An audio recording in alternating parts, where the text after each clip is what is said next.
Now with us here is Shabbos Kestenbaum. Shalom. Hi, good to see you.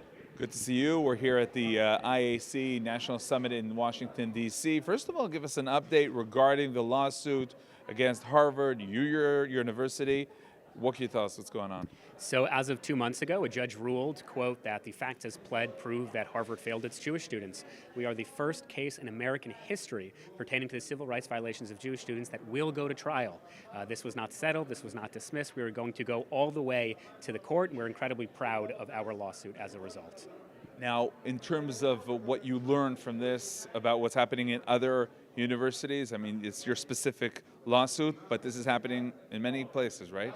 It's happening in all too many universities, not just in the United States, but in Canada and really across the world. I've been meeting with Jewish students from across the country, and the one thing I tell them is demand your rights. If your university will not guarantee your safety and your security, then you hold them accountable, whether it's in the court of law or court of public opinion. And thank God there are dozens of active and pending litigation against major universities in the United States. Tell us about the reactions that you've been getting. You're online. You're seen as a leader in terms of the activism. Tell us about the reactions. Well, I hope I'm not a leader. I think the American people and the Jewish community could do a whole lot better than me. It's very difficult, incredibly difficult, because I believe that due to my activism, I have a responsibility to tell my fellow Jewish Americans how I'm going to vote this November. And I've been very clear who I'm supporting. And once you make that decision, even with the nuance and disagreements, you are just cut off from 50% of the community. And I'm trying my best to call out anti-Semitism on the far left and on the far right, to condemn Kamala Harris just as much as I'm condemning Donald Trump. But unfortunately, the politics has made advocacy incredibly difficult, which is really unfortunate. Why did you feel that it's important for you to say that you're supporting Trump?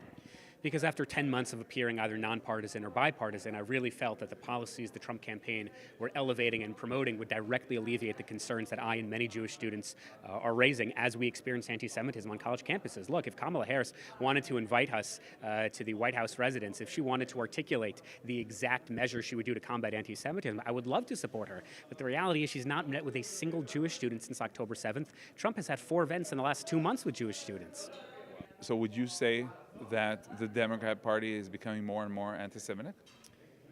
I'm a registered Democrat. I actually registered to vote as a Democrat the day I turned 18. I've only voted for Democrats. I'll continue to vote for my Democratic Congressman, Richie Torres. But it is undeniable that there is a growing anti-Semitic and anti-Israel movement within the Democratic Party. Look, just 5-6 years ago, there were about a dozen Democratic lawmakers who boycotted Prime Minister Netanyahu's speech. A month ago, it was close to 100. The numbers don't lie, the data doesn't lie, but Democrats saying that anti-Semitism is not a problem, they do lie. Now, in terms of learning, in terms of studying in these academic institutions, should Jewish students rethink? Maybe, it's dangerous? I think they should rethink it, not just because it's dangerous. I mean, some universities aren't as bad, but simply because Harvard and Columbia and MIT, they need Jews way more than Jews need them. We are smart, we are innovative, we are resourceful, we are creative. We don't need to be spending hundreds of thousands of dollars to universities that repeatedly stab Jews in the back. We should go to universities and institutions where we are welcomed, where our talents are utilized. And that is places in Florida, in Texas, in Georgia, in Michigan. It's not at the Ivy Leagues. It just isn't. So 2 things. I think students already at the university should not acquiesce to the mob. They should continue to fight. They should continue to wear their Star of Davids and kippas. However, long term, I don't think the future of young American Jewry should be on those particular college campuses. I think they can and should go to places where their talents will be explored, utilized, and appreciated. Shabbos, thank you very much. Thank you.